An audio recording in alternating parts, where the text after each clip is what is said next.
Chapitre 1. Autrefois, Dieu a parlé à nos ancêtres à plusieurs reprises et de plusieurs manières par les prophètes. Mais dans ces jours qui sont les derniers, il nous a parlé par son Fils. C'est par lui que Dieu a créé l'univers, et c'est lui que Dieu a désigné pour entrer en possession de tout. Il reflète la splendeur de la gloire divine. Il est la représentation exacte de ce que Dieu est, et il soutient l'univers par sa parole puissante. Après avoir purifié les hommes de leurs péchés, il s'est assis dans les cieux à la droite de Dieu, la puissance suprême. Le Fils est devenu d'autant supérieur aux anges que Dieu lui a accordé un nom plus important que le leur. En effet, Dieu n'a jamais dit à l'un de ses anges « Tu es mon Fils, aujourd'hui je suis devenu ton Père ». Et il n'a jamais dit à propos d'un ange « Je serai son Père et il sera mon Fils ». Mais au moment où Dieu allait envoyer son Fils premier-né dans le monde, il a dit « Tous les anges de Dieu doivent l'adorer ». Voici ce que Dieu a dit au sujet des anges. Dieu fait de ses anges des vents et des serviteurs des flammes de feu. Mais au sujet du Fils, Dieu a déclaré « Ton trône, ô Dieu, est établi pour toujours. C'est avec justice que tu gouvernes ton royaume.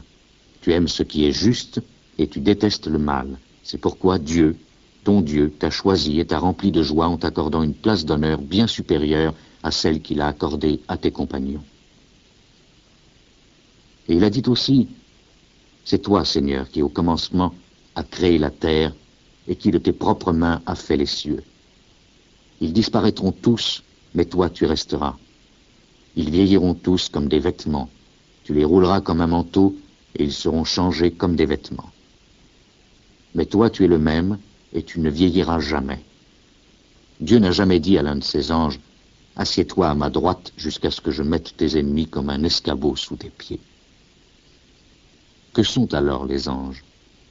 Ce sont tous des esprits qui servent Dieu et sont envoyés par lui pour apporter de l'aide à ceux qui doivent recevoir le salut.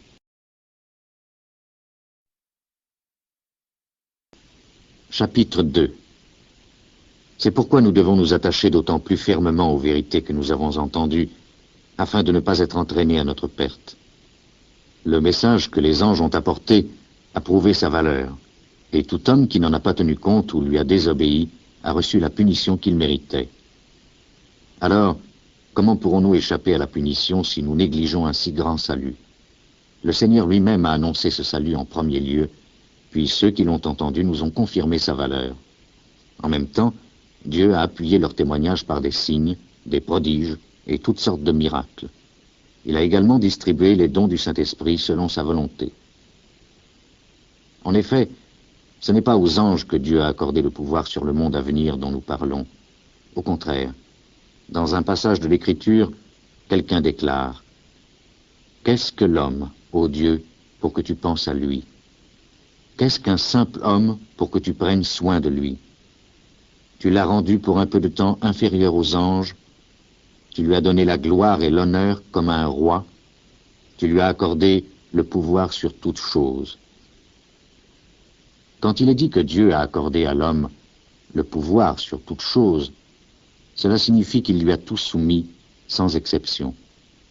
Cependant, nous ne voyons pas que l'homme ait actuellement le pouvoir sur toute chose, mais nous constatons ceci. Jésus a été rendu pour un peu de temps inférieur aux anges, afin que, par la grâce de Dieu, il meure pour tous les hommes. Et nous le voyons maintenant couronné de gloire et d'honneur à cause de la mort qu'il a soufferte. En effet, il convenait que Dieu, qui crée et maintient toutes choses, rende Jésus parfait au travers de la souffrance, afin d'amener beaucoup de fils à participer à sa gloire. Car Jésus est celui qui les conduit au salut. Jésus qui purifie les hommes de leurs péchés, et ceux qui sont purifiés ont tous le même Père. C'est pourquoi Jésus n'a pas honte de les appeler ses frères. Il déclare en effet « Ô Dieu, je parlerai de toi à mes frères, je chanterai tes louanges devant toute l'assemblée. » Et il dit aussi « Je mettrai ma confiance en Dieu. » Et encore « Me voici avec les enfants que Dieu m'a donnés. » Puisque les enfants, comme il les appelle, sont de chair et de sang, Jésus lui-même est devenu comme eux et a participé à leur nature humaine. Il l'a fait afin de détruire par sa mort le diable qui détient la puissance de la mort, et de délivrer ainsi ceux qui étaient comme des esclaves durant toute leur vie à cause de leur peur de la mort. Car ce n'est certes pas aux anges qu'il vient en aide, mais, comme le déclare l'Écriture, il vient en aide aux descendants d'Abraham. C'est pourquoi il devait devenir en tout semblable à ses frères, afin d'être leur grand prêtre fidèle et plein de bonté dans son service devant Dieu, pour que les péchés du peuple soient pardonnés. Et maintenant, il peut venir en aide à ceux qui sont tentés, parce qu'il a été tenté lui-même, et qu'il a souffert.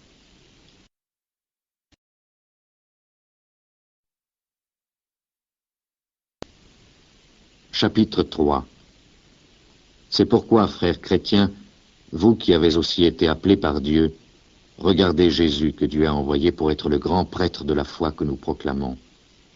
En effet, il a été fidèle à Dieu qui l'avait désigné pour cette tâche, comme Moïse a été fidèle dans l'accomplissement de sa tâche dans toute la maison de Dieu. Celui qui construit une maison reçoit plus d'honneur que la maison elle-même. Ainsi, Jésus est digne d'une gloire bien supérieure à celle de Moïse. Toute maison, en effet, est construite par quelqu'un. Or, Dieu est celui qui a construit toutes choses. Moïse, pour sa part, a été fidèle dans toute la maison de Dieu.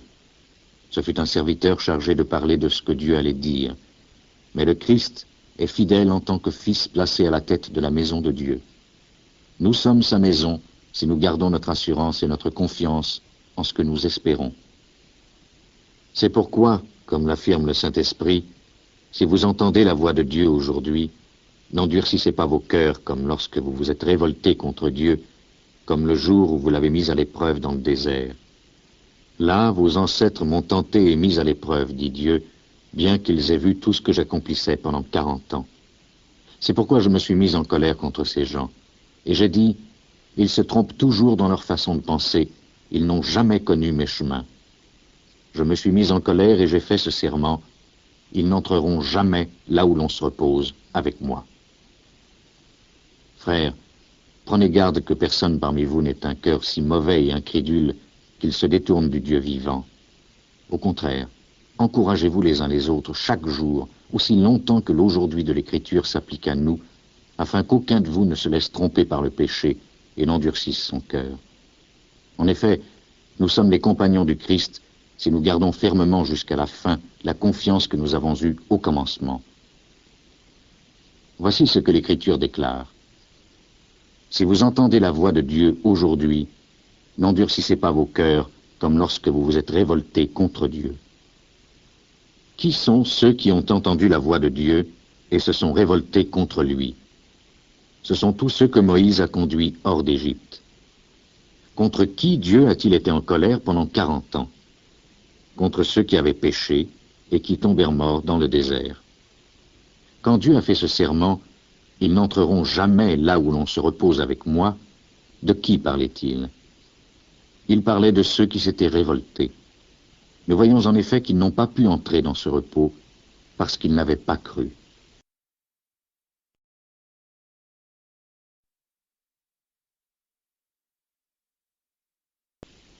Chapitre 4. Dieu nous a laissé la promesse que nous pourrons entrer là où nous nous reposerons avec lui. Prenons donc bien garde que personne parmi vous ne se trouve avoir manqué l'entrée dans ce repos. Car nous avons entendu la bonne nouvelle, tout comme ceux qui étaient dans le désert. Ils ont entendu ce message, mais il ne leur servit de rien, car lorsqu'ils l'entendirent, ils ne le reçurent pas avec foi. Nous qui croyons, nous allons entrer dans ce repos, dont Dieu a dit, « Je me suis mis en colère et j'ai fait ce serment, ils n'entreront jamais là où l'on se repose avec moi. » Il a prononcé ces mots, bien que son travail ait été achevé depuis le moment où il a créé le monde.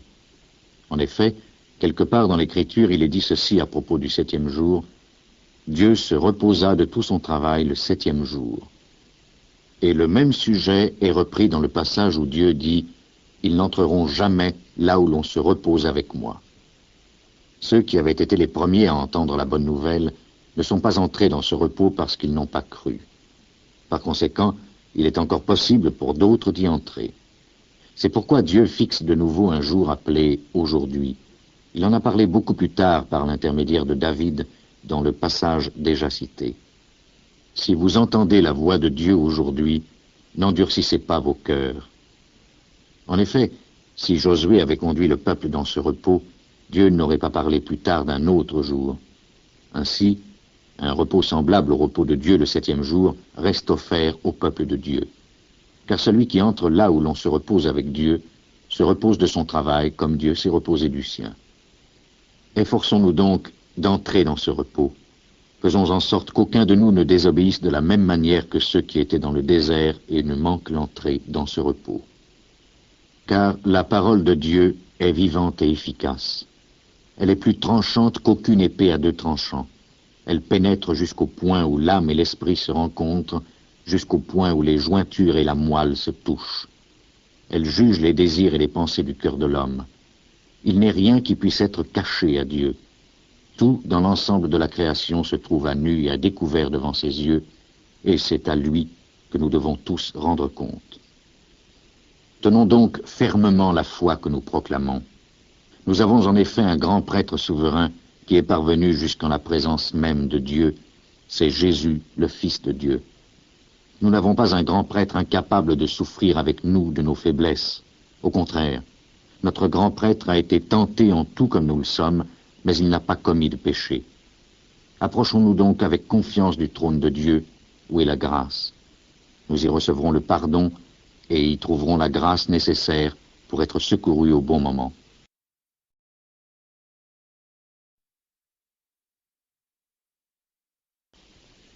Chapitre 5. Tout grand prêtre est choisi parmi les hommes et désigné pour servir Dieu en leur faveur. Il offre des dons et des sacrifices pour les péchés.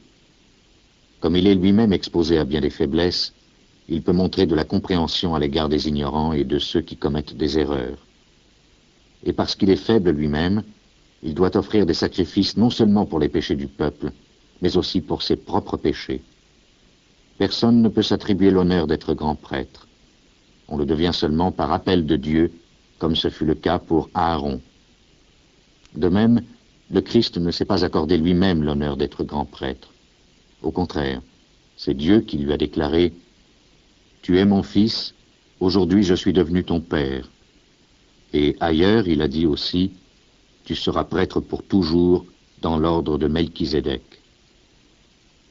Durant sa vie terrestre, Jésus adressa des prières et des supplications accompagnées de grands cris et de larmes à Dieu qui pouvait le sauver de la mort. Et Dieu l'écouta à cause de sa soumission. Bien qu'il fût le Fils de Dieu, il a appris l'obéissance par tout ce qu'il a souffert.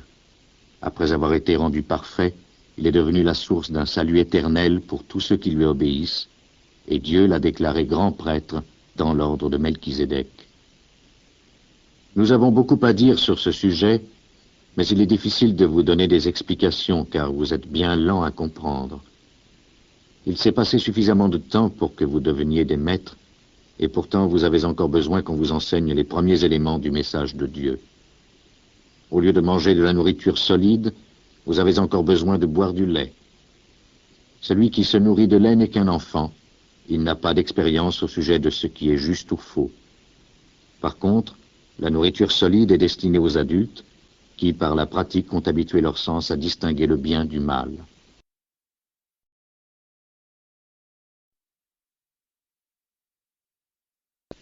Chapitre 6.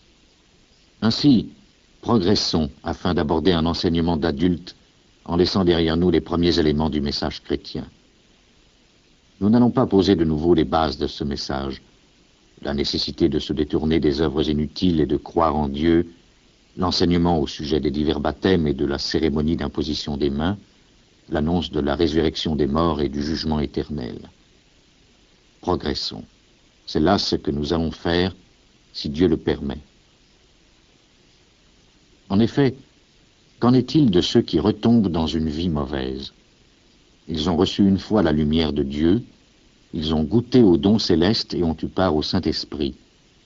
Ils ont senti que la parole de Dieu est bonne et ils ont fait l'expérience des puissances du monde à venir. Et pourtant, ils retombent dans une vie mauvaise. il est impossible de les amener une nouvelle fois à changer de vie, car il cloue de nouveau le Fils de Dieu sur la croix et l'expose publiquement aux insultes. Lorsqu'une terre absorbe la pluie qui tombe fréquemment sur elle et produit des plantes utiles à ceux pour qui elle est cultivée, Dieu la bénit. Mais si elle produit des buissons d'épines et des chardons, elle ne vaut rien. Elle sera bientôt maudite par Dieu et finira par être brûlée. Cependant, même si nous parlons ainsi, mes amis, nous sommes pleins de confiance à votre sujet. Nous savons que vous êtes sur la bonne voie, celle du salut. Dieu n'est pas injuste. Il n'oubliera pas votre activité, ni l'amour que vous avez montré à son égard par les services que vous avez rendus et que vous rendez encore à vos frères chrétiens. Mais nous désirons que chacun de vous fasse preuve du même zèle jusqu'à la fin, afin que ce que vous espérez se réalise pleinement. Nous ne voulons pas que vous deveniez paresseux, mais que vous suiviez l'exemple de ceux qui croient et sont patients et qui reçoivent ainsi ce que Dieu a promis. Quand Dieu fit la promesse à Abraham, il l'accompagna d'un serment. Comme il n'y avait personne de plus grand que lui par qui faire ce serment, il le fit par lui-même. Il déclara, « Je te promets que je te bénirai et que je t'accorderai de nombreux descendants. » Abraham attendit avec patience, et il reçut ainsi ce que Dieu avait promis. Quand les hommes prêtent serment, ils le font au nom de quelqu'un de plus grand qu'eux, et le serment est une garantie qui met fin à toute discussion entre eux. Or, Dieu a voulu montrer clairement à ceux qui devaient recevoir les biens promis qu'il ne modifierait jamais sa décision. C'est pourquoi il ajouta un serment à la promesse. Il y a donc deux actes qui ne peuvent pas être modifiés et dans lesquels il est impossible que Dieu mente. Ainsi, nous qui avons trouvé un refuge en lui, nous sommes grandement encouragés à saisir avec fermeté l'espérance qui nous est proposée. Cette espérance est pour nous comme l'encre de notre âme. Elle est sûre et solide et pénètre à travers le rideau du temple céleste jusque dans le sanctuaire intérieur. C'est là que Jésus est entré avant nous et pour nous. Il est devenu grand prêtre pour toujours dans l'ordre de Melchizedek.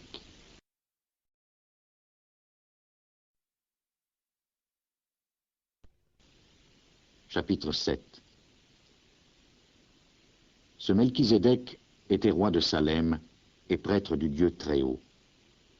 Lorsqu'Abraham revenait de la bataille où il avait vaincu les rois, Melchizedek se rendit à sa rencontre et le bénit.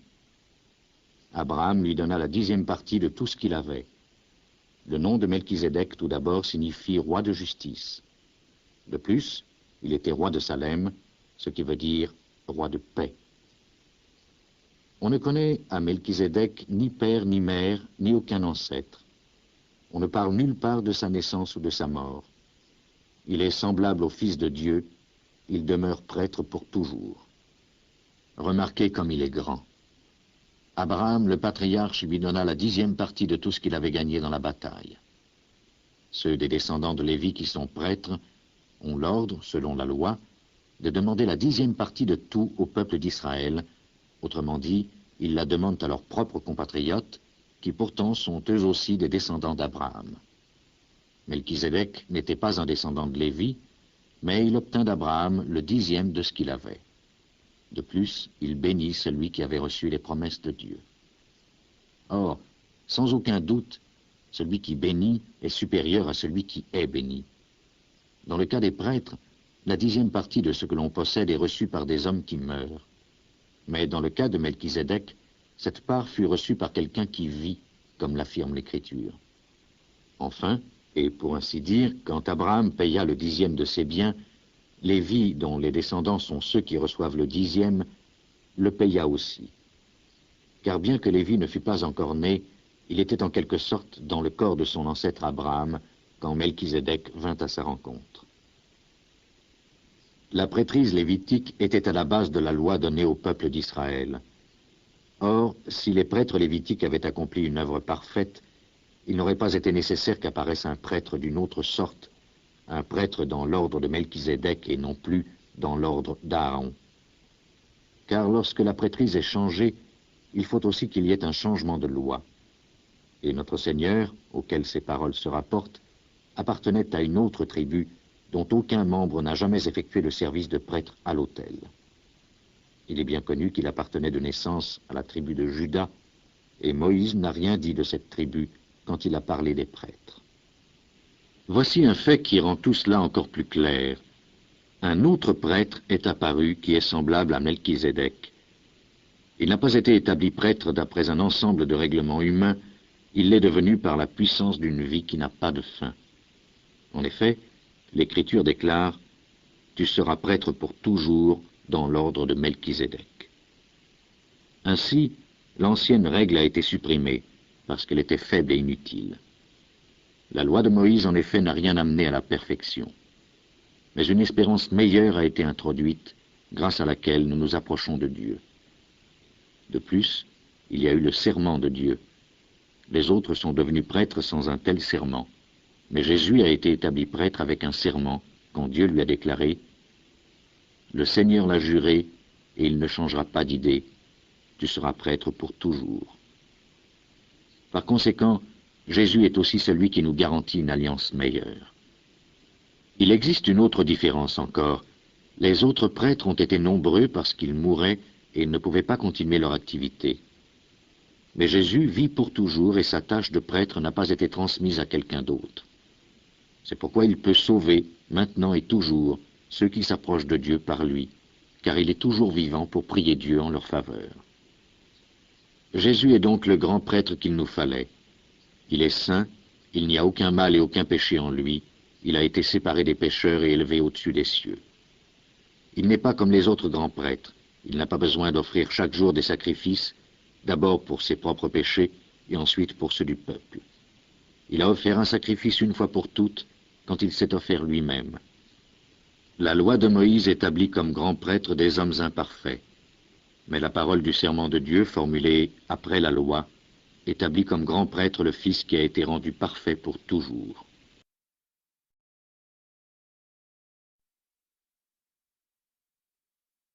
Chapitre 8. Voici le point le plus important de ce que nous sommes en train de dire. C'est bien un tel grand prêtre que nous avons, et il s'est assis dans les cieux à la droite du trône de Dieu, la puissance suprême. Il accomplit le service de grand prêtre dans le sanctuaire, c'est-à-dire dans la tente véritable dressée par le Seigneur, et non par un homme. Tout grand prêtre est établi pour offrir des dons et des sacrifices. Il faut donc que notre grand prêtre ait aussi quelque chose à offrir. S'il était sur la terre, il ne serait pas même prêtre, puisqu'il y a des prêtres qui offrent les dons conformément à la loi juive. Le service que ces prêtres accomplissent n'est qu'une copie et qu'une ombre de ce qui se trouve dans le ciel. Cela correspond à ce qui s'est passé pour Moïse. Au moment où il allait construire la tente, Dieu lui dit « Aie soin de reproduire en tout le modèle qui t'a été montré sur la montagne. » Mais maintenant, Jésus a été chargé d'un service bien supérieur au leur, car il est l'intermédiaire d'une alliance bien meilleure, fondée sur de meilleures promesses. Si la première alliance avait été sans défaut, il n'aurait pas été nécessaire de la remplacer par une seconde. Mais Dieu a des fautes à reprocher à son peuple, comme il le déclare dans ce passage. « Les jours viennent, dit le Seigneur, où je conclurai une alliance nouvelle avec le peuple d'Israël et avec la tribu de Juda. Ce ne sera pas comme l'alliance que j'ai faite avec leurs ancêtres le jour où je les ai pris par la main pour les faire sortir du pays d'Égypte. Ils n'ont pas été fidèles à l'alliance que j'ai faite avec eux, par conséquent je ne me suis pas soucié d'eux, dit le Seigneur. Voici l'alliance que je conclurai avec le peuple d'Israël. Après ces jours-là, dit le Seigneur, je mettrai mes lois dans leur intelligence et je les inscrirai dans leur cœur. Je serai leur Dieu et ils seront mon peuple. Aucun d'eux n'aura plus à enseigner son concitoyen, et personne n'aura plus à dire à son compatriote « Connais le Seigneur ». En effet, tous me connaîtront, du plus petit jusqu'au plus grand d'entre eux. Je pardonnerai leurs fautes, et je ne me souviendrai plus de leurs péchés. En parlant d'une alliance nouvelle, Dieu a rendu ancienne la première. Or, ce qui devient ancien et qui vieillit est près de disparaître.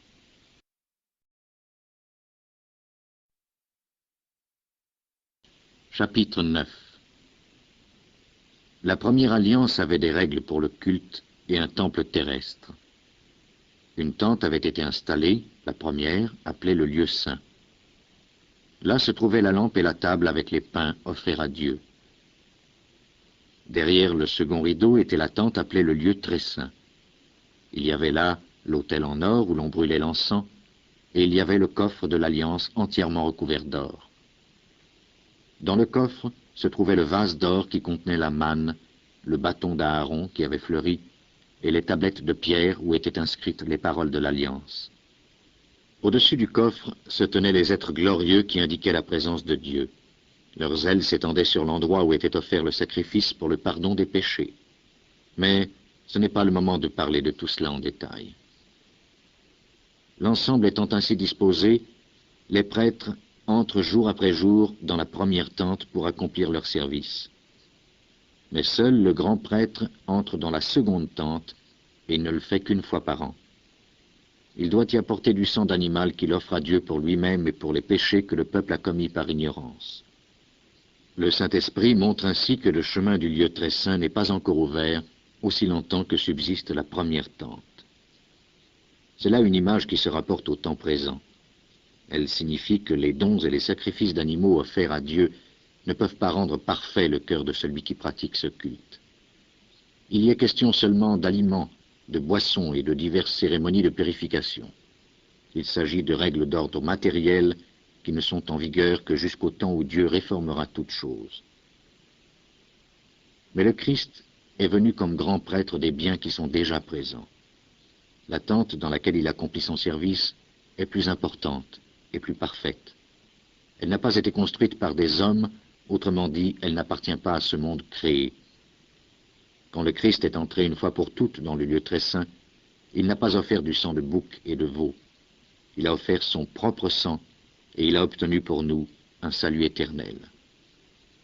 Le sang des boucs et des taureaux et les cendres de la vache brûlée que l'on répand sur les personnes rituellement impures les purifient de cette impureté extérieure.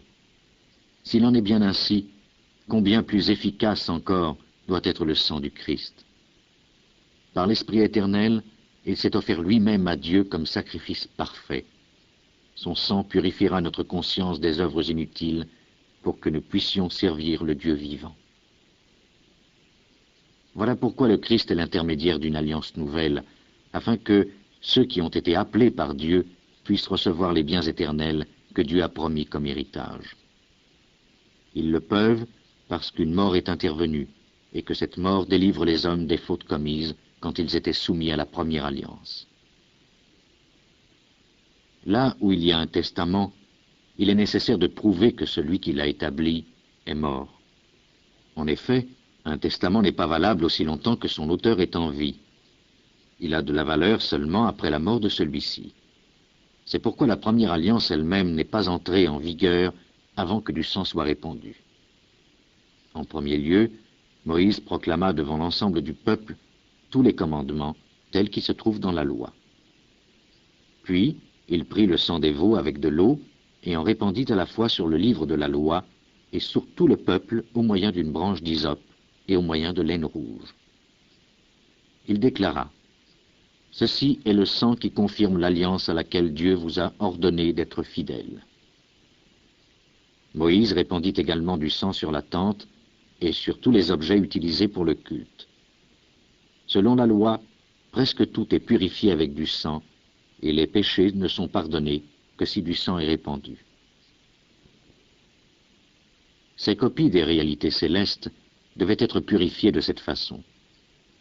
Mais les réalités célestes elles-mêmes ont besoin de bien meilleurs sacrifices, car le Christ n'est pas entré dans un sanctuaire construit par des hommes qui ne serait qu'une copie du véritable.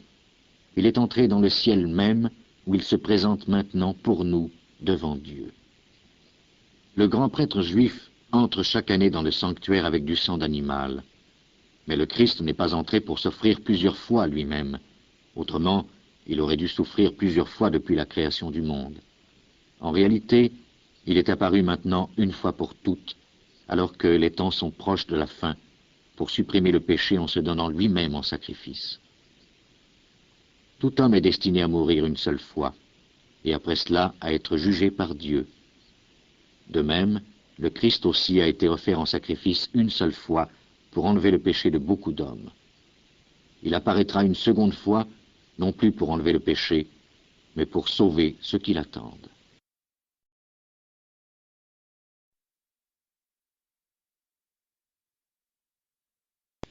Chapitre 10. La loi juive n'est pas la représentation exacte des réalités. Elle n'est que l'ombre des biens à venir. Elle est tout à fait incapable de rendre parfaits ceux qui s'approchent de Dieu. Comment le pourrait-elle avec ces sacrifices, toujours les mêmes, que l'on offre année après année, indéfiniment? Si ceux qui rendent un tel culte à Dieu avaient été une bonne fois purifiés de leurs péchés, ils ne se sentiraient plus coupables d'aucun péché, et l'on cesserait d'offrir tout sacrifice. En réalité, ces sacrifices servent à rappeler aux gens leurs péchés année après année, car le sang des taureaux et des boucs ne pourra jamais enlever les péchés.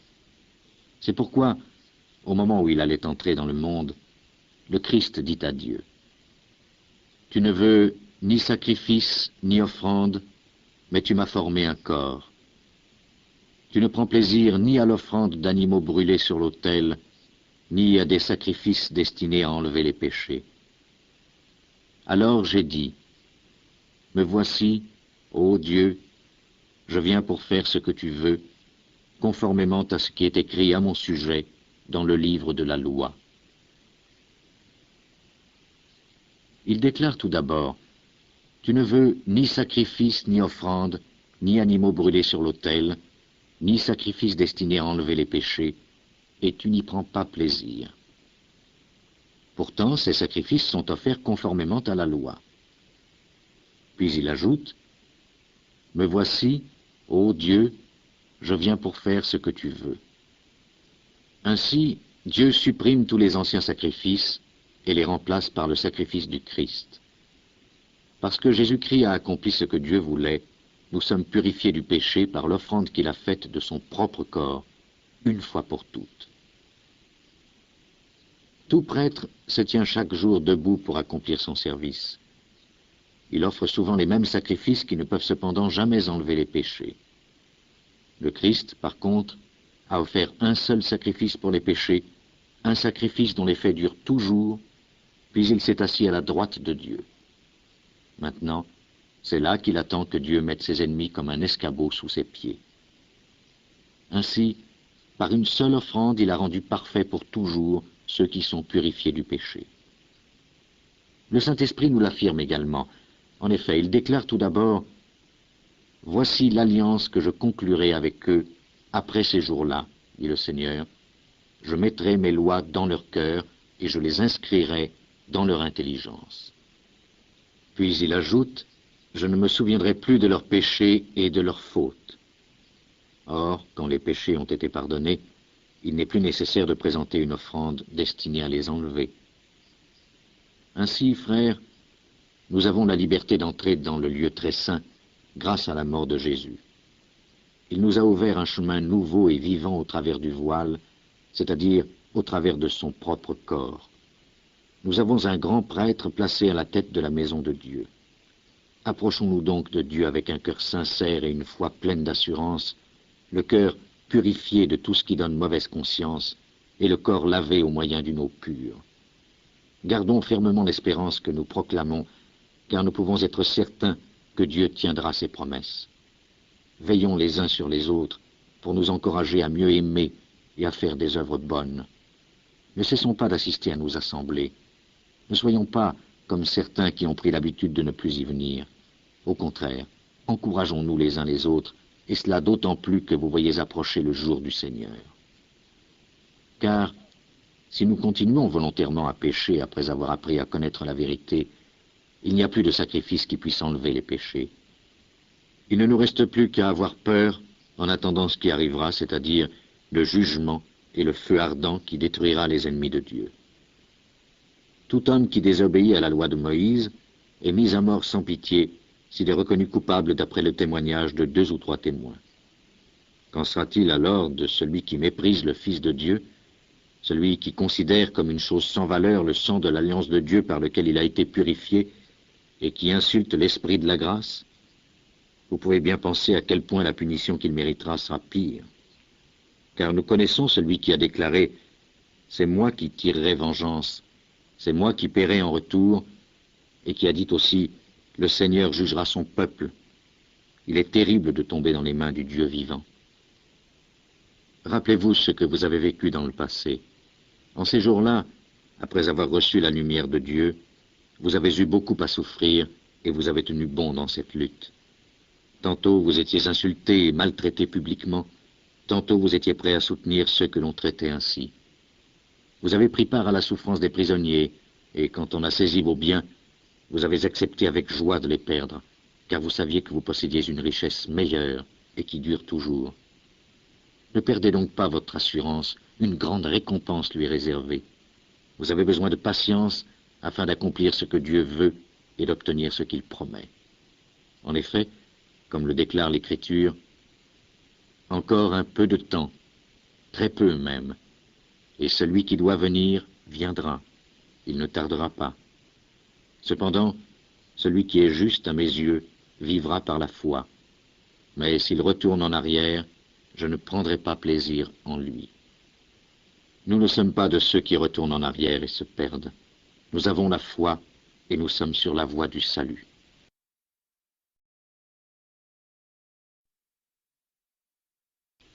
Chapitre 11. Avoir la foi, c'est être sûr de ce que l'on espère, c'est être convaincu de la réalité de ce que l'on ne voit pas. C'est à cause de leur foi que les hommes des temps passés ont été approuvés par Dieu. Par la foi, nous comprenons que l'univers a été créé par la parole de Dieu, de sorte que ce que l'on voit a été fait à partir de ce que l'on ne voit pas. Par la foi, Abel offrit à Dieu un sacrifice meilleur que celui de Caïn. Grâce à sa foi, il fut déclaré juste par Dieu, car Dieu lui-même approuva ses dons. Par sa foi, Abel parle encore, bien qu'il soit mort. Par la foi, Enoch n'a pas connu la mort. Il fut enlevé auprès de Dieu et personne ne put le retrouver, parce que Dieu l'avait enlevé auprès de lui. L'Écriture déclare qu'avant d'être enlevé, Enoch avait plu à Dieu. Or, personne ne peut plaire à Dieu sans la foi. En effet, celui qui s'approche de Dieu doit croire que Dieu existe et qu'il récompense ceux qui le cherchent. Par la foi, Noé écouta les avertissements de Dieu au sujet de ce qui allait se passer et qu'il ne pouvait pas encore voir. Il obéit à Dieu et construisit une arche dans laquelle sa famille et lui furent sauvés. Ainsi, il condamna le monde et obtint, au moyen de la foi, que Dieu le considère comme juste. Par la foi, Abraham obéit quand Dieu l'appela. Il partit pour un pays que Dieu allait lui donner comme un héritage. Il quitta son propre pays sans savoir où il allait. Par la foi, il vécut dans le pays que Dieu lui avait promis comme s'il était un étranger. Il habita sous des tentes avec Isaac et Jacob, qui avaient reçu la même promesse de Dieu. Car Abraham attendait la cité qui a de solides fondations, celle dont Dieu est l'architecte et le constructeur. Par la foi, Abraham fut rendu capable d'être père alors qu'il avait passé l'âge de l'être et que Sarah elle-même ne pouvait pas avoir d'enfant. Il eut la certitude que Dieu tiendrait sa promesse. C'est ainsi qu'à partir de ce seul homme, qui était pourtant déjà comme mort, naquirent des descendants aussi nombreux que les étoiles du ciel et que les innombrables grains de sable du bord de la mer. C'est dans la foi que tous ces hommes sont morts. Ils n'ont pas reçu les biens que Dieu avait promis, mais ils les ont vus et salués de loin, et ils ont déclaré qu'ils étaient des étrangers et des exilés sur la terre. Ceux qui parlent ainsi montrent clairement qu'ils cherchent une patrie.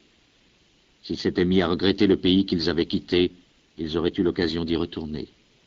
En réalité, ils désiraient une patrie meilleure, c'est-à-dire la patrie céleste.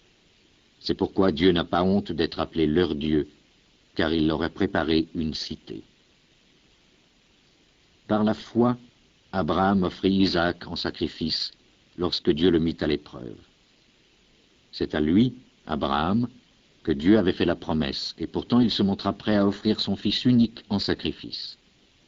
Dieu lui avait dit, « C'est par Isaac que tu auras des descendants. » Abraham estima que Dieu avait le pouvoir de ramener Isaac de la mort à la vie.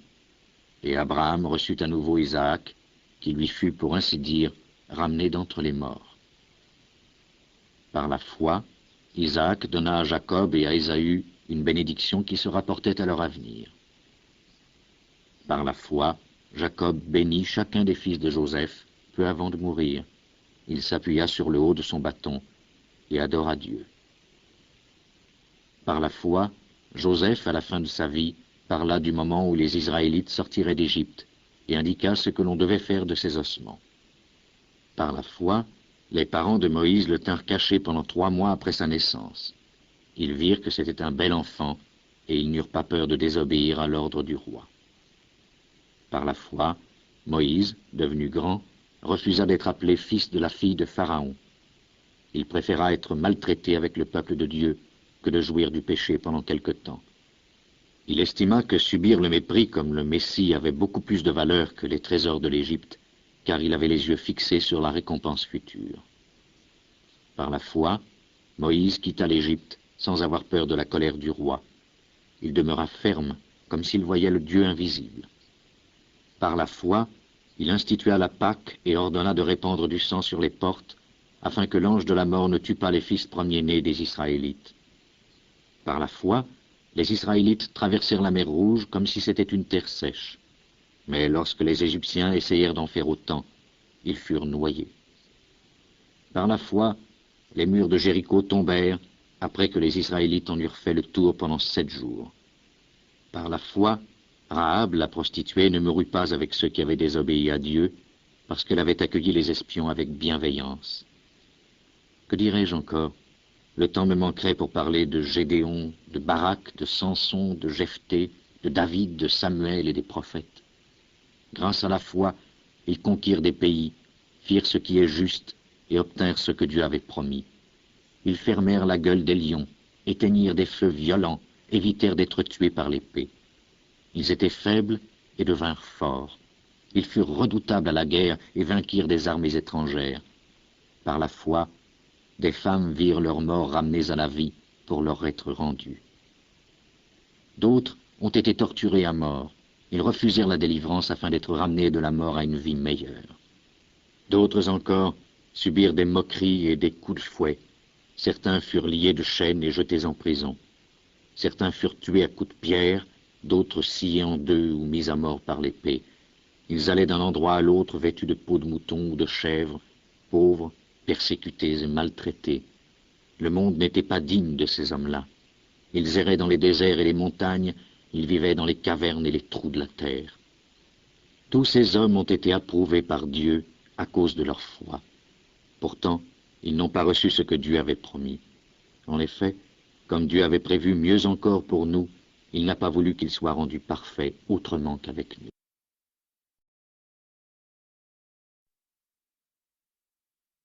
Chapitre 12. Quant à nous, nous sommes entourés de cette grande foule de témoins. Débarrassons-nous donc de tout ce qui gêne notre marche et du péché qui s'accroche si facilement à nous, et courons résolument la course qui nous est proposée. Gardons les yeux fixés sur Jésus, dont notre foi dépend du commencement à la fin. Il a supporté qu'on le fasse mourir sur la croix sans tenir compte de la honte attachée à une telle mort, parce qu'il avait en vue la joie qui lui était réservée. Et maintenant, il est assis à la droite du trône de Dieu. Pensez à lui, à la façon dont il a supporté une telle opposition de la part des pécheurs. Et ainsi, ne vous laissez pas abattre, ne vous découragez pas, car, dans votre combat contre le péché, vous n'avez pas encore dû lutter jusqu'à la mort. Avez-vous oublié les paroles d'encouragement que Dieu vous adresse comme à ses fils? Mon fils, prends au sérieux la punition que t'inflige le Seigneur, et ne te décourage pas quand il t'adresse des reproches. Car le Seigneur punit celui qu'il aime, il frappe tout homme qu'il reconnaît comme son fils. Supportez vos souffrances comme si c'était la punition d'un père. En effet, ces souffrances prouvent que Dieu vous traite comme ses fils. Existe-t-il un fils que son père ne punisse pas? Si vous n'êtes pas punis comme le sont tous ses fils, alors vous n'êtes pas de vrais fils, mais des enfants illégitimes. Rappelons-nous nos pères terrestres. Ils nous punissaient et nous les respections. Nous devons donc, à plus forte raison, nous soumettre à notre Père céleste pour vivre.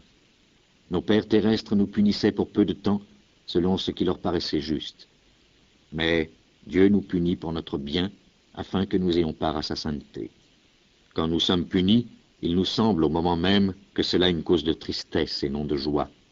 Mais plus tard, ceux qui ont été formés par cette punition bénéficient de l'effet qu'elle produit, la paix associée à une vie juste. Relevez donc vos mains fatiguées, fortifiez vos genoux affaiblis, continuez à marcher sur des sentiers bien droits, afin que le pied boiteux ne se démette pas, mais qu'il guérisse plutôt. Efforcez-vous d'être en paix avec tout le monde et de mener une vie sainte, car sans une vie sainte, personne ne pourra voir le Seigneur. Prenez garde que personne ne se détourne de la grâce de Dieu. Prenez garde que personne ne devienne comme une plante amère qui pousse et fait du mal à beaucoup de gens par son poison. Prenez garde que personne ne soit immoral ou dépourvu de respect à l'égard des choses sacrées, comme Ésaü, qui pour un seul repas vendit son droit de fils aîné. Plus tard, vous le savez, il voulut recevoir la bénédiction de son père, mais il fut repoussé, car il ne trouva aucun moyen de changer ce qu'il avait fait, bien qu'il l'ait cherché en pleurant. Vous ne vous êtes pas approché, comme le peuple d'Israël, d'une montagne qui pourrait être touchée, le mont Sinaï, avec son feu ardent, l'obscurité et les ténèbres, l'orage, le bruit d'une trompette et le son d'une voix. Quand les Israélites entendirent cette voix, ils demandèrent qu'on ne leur adresse pas un mot de plus, car ils ne pouvaient pas supporter cet ordre. Tout être qui touchera la montagne, même si c'est un animal, devra être tué à coups de pierre. Le spectacle était si terrible que Moïse dit « Je tremble, tellement je suis effrayé ». Mais vous vous êtes approchés de la montagne de Sion et de la cité du Dieu vivant, la Jérusalem céleste, avec ses milliers d'anges. Vous vous êtes approchés de l'assemblée joyeuse des fils premiers-nés de Dieu, dont les noms sont écrits dans les cieux. Vous vous êtes approchés de Dieu, le juge de tous les hommes, et des esprits des hommes justes rendus parfaits. Vous vous êtes approchés de Jésus, l'intermédiaire de l'alliance nouvelle, et de son sang répandu qui parle d'une manière plus favorable que celui d'Abel. Prenez donc garde, ne refusez pas d'écouter celui qui vous parle. Ceux qui ont refusé d'écouter celui qui leur donnait sur la terre l'avertissement divin n'ont pas échappé à la punition. À bien plus forte raison, nous ne pourrons pas y échapper si nous nous détournons de celui qui nous parle du haut des cieux. Sa voix ébranla alors la terre, mais maintenant il nous a fait cette promesse. J'ébranlerai encore une fois non seulement la terre, mais aussi le ciel. Les mots « encore une fois » montrent que les choses créées seront ébranlées et disparaîtront, afin que ce qui est inébranlable demeure. Soyons donc reconnaissants puisque nous recevons un royaume inébranlable. Manifestons cette reconnaissance en servant Dieu d'une manière qui lui soit agréable, avec respect et crainte. En effet, notre Dieu est un feu qui détruit.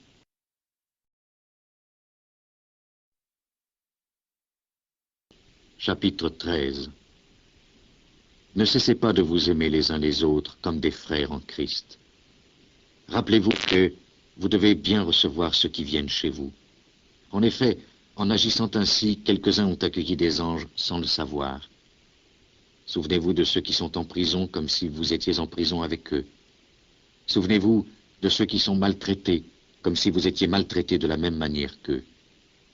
Que le mariage soit respecté par tous, que les époux soient fidèles l'un à l'autre. Dieu jugera les gens immoraux et ceux qui commettent l'adultère. Ne vous laissez pas dominer dans votre conduite par l'amour de l'argent. Contentez-vous de ce que vous avez, car Dieu a dit « Je ne te laisserai jamais, je ne t'abandonnerai jamais ».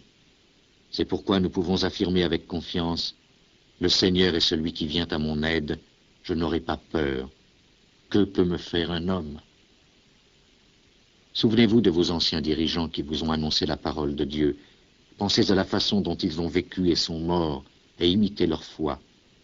Jésus-Christ est le même hier, aujourd'hui et pour toujours. Ne vous laissez pas égarer par des doctrines diverses et étrangères. Il est bon que notre cœur soit fortifié par la grâce de Dieu et non par des règles relatives à des aliments. Ceux qui obéissent à de telles règles n'en ont jamais tiré aucun profit. Les prêtres qui servent dans la tente juive n'ont pas le droit de manger de ce qui est offert sur notre autel. Le grand prêtre juif apporte le sang des animaux dans le lieu très saint afin de l'offrir comme le sacrifice pour enlever les péchés. Mais les corps de ces animaux sont brûlés en dehors du camp. C'est pourquoi Jésus aussi est mort en dehors de la ville, afin de purifier le peuple au moyen de son propre sang. Allons donc à lui en dehors du camp, en supportant le même mépris que lui. Car nous n'avons pas ici-bas de cité qui dure toujours. Nous cherchons la cité qui est à venir.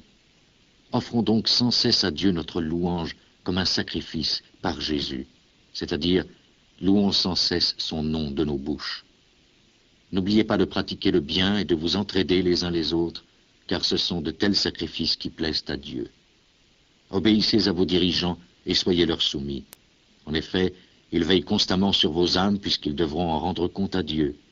Si vous leur obéissez, ils accompliront leur tâche avec joie. Sinon, ils l'accompliront avec tristesse, ce qui ne vous serait d'aucun profit. Continuez à prier pour nous. Nous sommes certains que nous avons une bonne conscience, car nous désirons bien nous conduire en toute occasion. Je vous demande très particulièrement de prier pour que Dieu me permette de retourner plus vite auprès de vous. Dieu a ramené d'entre les morts notre Seigneur Jésus, qui est le grand berger des brebis à cause de sa mort, par laquelle l'alliance éternelle est confirmée. Que le Dieu de paix vous rende capable de pratiquer tout ce qui est bien pour que vous accomplissiez sa volonté. Qu'il réalise en nous, par Jésus-Christ, ce qui lui est agréable. À Jésus-Christ soit la gloire pour toujours. Amen. Frères, je vous le demande, écoutez avec patience ces paroles d'encouragement, car ce que je vous ai écrit dans cette lettre n'est pas très long. Je tiens à ce que vous sachiez que notre frère Timothée a été libéré. S'il arrive assez tôt, je le prendrai avec moi quand j'irai vous voir. Saluez tous vos dirigeants et tous les membres du peuple de Dieu. Les frères d'Italie vous adressent leurs salutations. Que la grâce de Dieu soit avec vous tous.